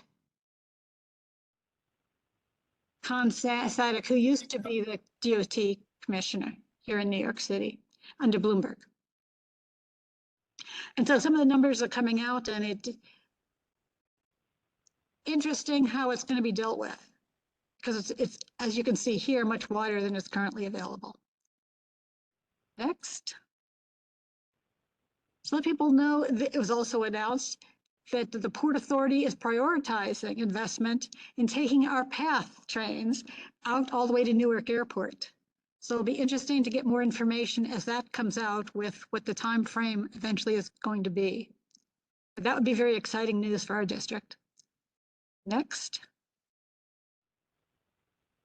Yeah, some of the moves now about DOT and the MTA working with bus camera enforcement. So again, there's some legislation going through and we'll be waiting to hear from that. But next, that's just about bus cameras. There's also Sammy's Law, which is talking about moving speed limit control from Albany to New York City Hall. And that's what's called Sammy's Law. That is part of the New York State budget that's being looked at now, which is why there's nothing we can really do to act on it at this moment, because it's really going to keep an eye out with the budget to see if it's passing. At this point, the governor has it and the state Senate both have it in their budget requests. The passing of Sammy's Law, which would make New York City able to control its own speed limits versus having to go to Albany. Next. Yeah, and Family Safe Street saying the same thing. And next. Oh, this was a reminder. Part of the problem with the obstruction when people are, it's two problems, but the parking on a crosswalk, as you can see, this little girl crossing with these very large vehicles coming, but even a smaller vehicle is a problem. Because I can tell you there, a good 50% of vehicles that I cross, I cannot see the drivers. So I know they can't see me either because I'm short about her height. So this is a bigger problem. And I want to put some of the value of why these obstructions really are problems for the safety of individuals. When people obstruct the crosswalk, there's even less chance there's going to be a sight line because they're so close to the pedestrian. Nevertheless, that's a visual that's kind of interesting. A reminder about the MTA, and this was about congestion pricing. There's not a whole lot going on with news right now, except the MTA has acknowledged with using some of the funds from the congestion pricing to deal with mitigation of harms that could be increased due to congestion pricing in other parts of the city. Next, because this points out a little bit where they are. Oh, what they're looking to do. And you can find this easily online, but they're doing things like electrifying some of the diesel-powered refrigeration trucks at Hunts Point in the Bronx. So there's a bunch of steps they're looking at taking. Some of the money made from congestion pricing, when and if it ever actually gets implemented, would actually go not just to the MTA, but to do some mitigation measures as well. These are some examples. And again, these again are only projections.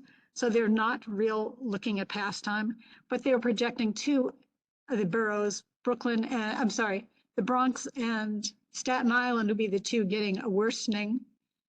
The numbers are actually fairly small, especially in the Bronx. But again, the Bronx is working off a higher pollution level. So these smaller percent increases could actually be bigger numbers than Staten Island is experiencing. But again, the concerns of the people in the Bronx is the number of trucks being added more so than the pollution addition, which is kind of interesting. Another announcement, VIA, which is based in New York City, is purchasing Citymapper. So for people who want an alternative to Google Maps for planning their trips, and Mimi, how excited are you about this? The Citymapper was based, I believe, in London. They were in Europe. Now they will be based in New York City. So they'll certainly, hopefully do more in New York City. If you go to the next one, I think there's a picture from their website. Yeah, to give you an idea of what they do, because they look at putting together lots of different transportation options. So when they help you do trip planning, so they will look at City Bike, they will look at the various subway routes, they will look at the bus routes, they will look at the ferry routes, the PATH train, and various rail. So this should make it a lot easier for groups to do a link if they're looking for an activity permit. But this is an evolving thing coming on, so we'll keep an eye on this as well. Amtrak, yeah, for those who like bargains coming up. Amtrak is going to have some super cheap fares on, they've announced $5 to $20 train fares on some, again, 7 p.m. to 5 a.m., so it's overnight routes, but it includes the Northeast Corridor, and it does include the New York to Washington, D.C. route. So for those who are looking for inexpensive travel, you may want to check out Amtrak. Next. Yeah, this is a little bit off because it goes more to parks, but it is the area that always troubles us. And again, because of the chaos going on around the trials for the ex-president, it appears they're directing vehicles to park all around in Lafayette Street. And if you go to the next one, you can actually see the monument without the cars parked there, and this Foley Square with the triumph of human spirit. And it is really sad that this area, which is a slave burial ground underneath it, as well as some free in the early days, and yet they're sending people to park on top of it. Think of any other cemetery you can think of, and them directing the cars. But the 9/11 Memorial, Arlington National Cemetery, imagine them directing the cars to go park there for a while. It is really quite shameful. And I'm leaving that to the Parks Department and Parks Committee, and Paul is looking into this, so.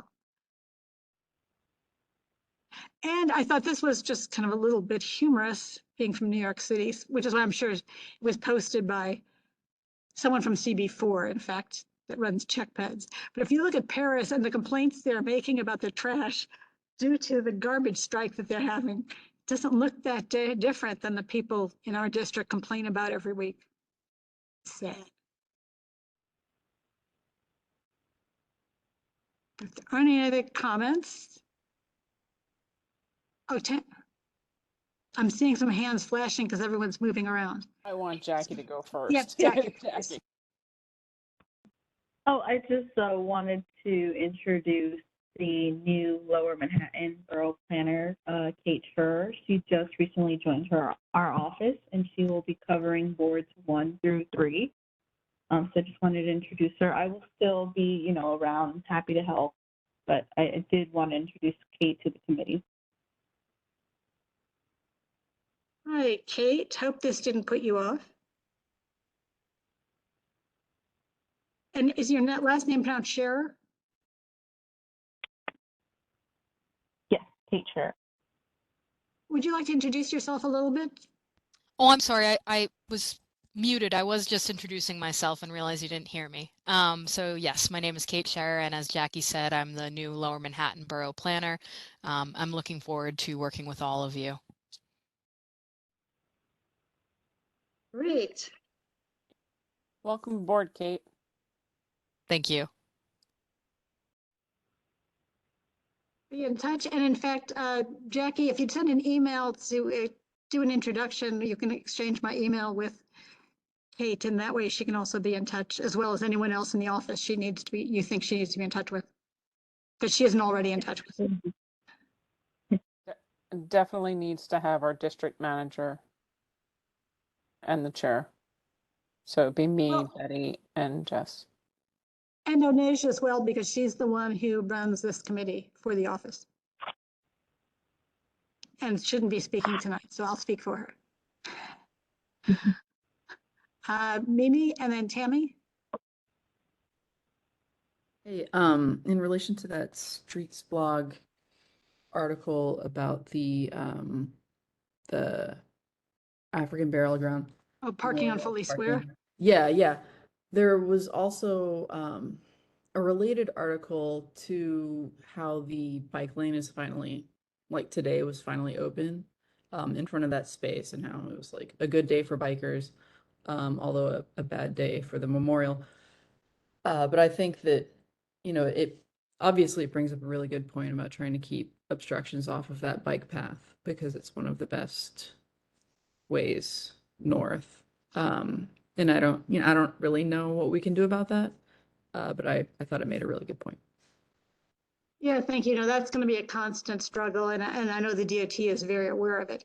But in fact, everything being obstructed or not obstructed is a challenge through that area. So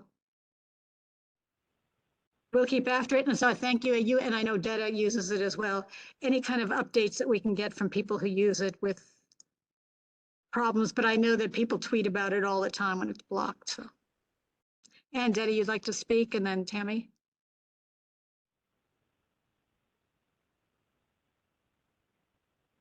Detta, you muted?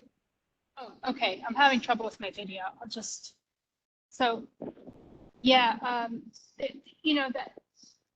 Those bike lanes that went in on Center Street in Lafayette, there's just been better compliance in Lafayette. On Center Street, there's just so much placard parking or pseudo placard parking, and they were already parking all over the sidewalk and everything, and the parks in the area and everything. So it's like, yeah, it's interesting because there is compliance on the whole Center Street bike lane, except for about like 2.5 blocks of it.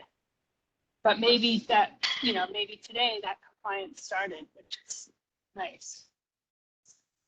Well, thanks. We'll keep an eye on it, but that has been a consistent problem. And I can tell you it's pretty easy for me to keep in touch with it on Twitter, because people I get bothered by it every day. I mean, I see pictures of it every day. Yeah, I mean, it's just from Ward Street to Canal Street on Center Street, that one little section where people didn't move once it was striped.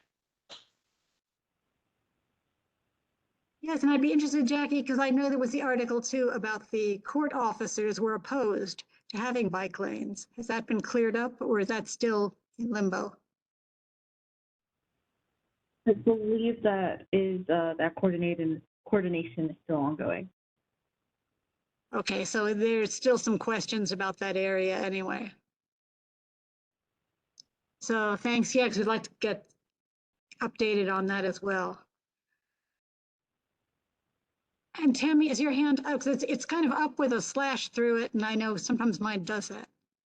No, I was just going to ask as a courtesy. I like Streets Blog. They do some really amazing work and reporting for all of the parking that they allow on the parks, lands, and the art. And we should definitely do a resolution on that, because why are we allowing placards to park there? There are parking garages around in the area.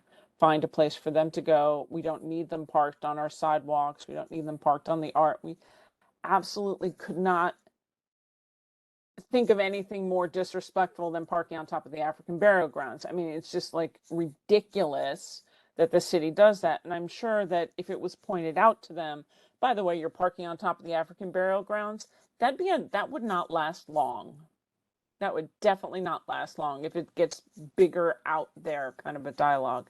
So I'd like to see if we can do a resolution on that next month, if not this month, because I'm sure that with every high-profile case, all of this will come back again. Well, Paul told me he was looking into that and he was going to do something.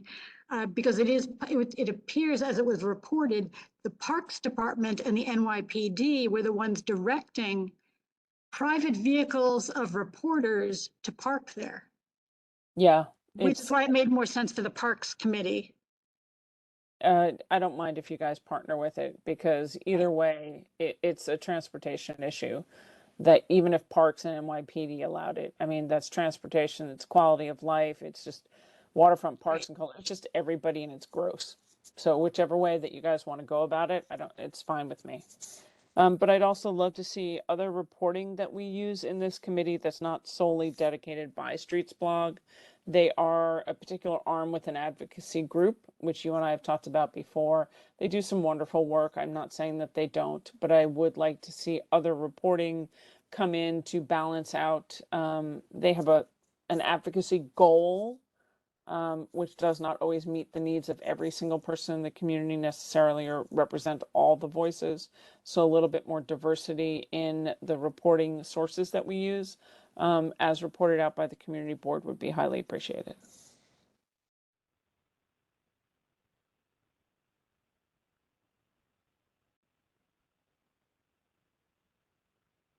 Fine. If that's all, then I'd like to thank everyone for coming and see you at the next meeting.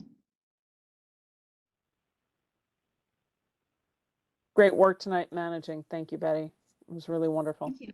Thank you. Thank you, Betty, for all your preparation.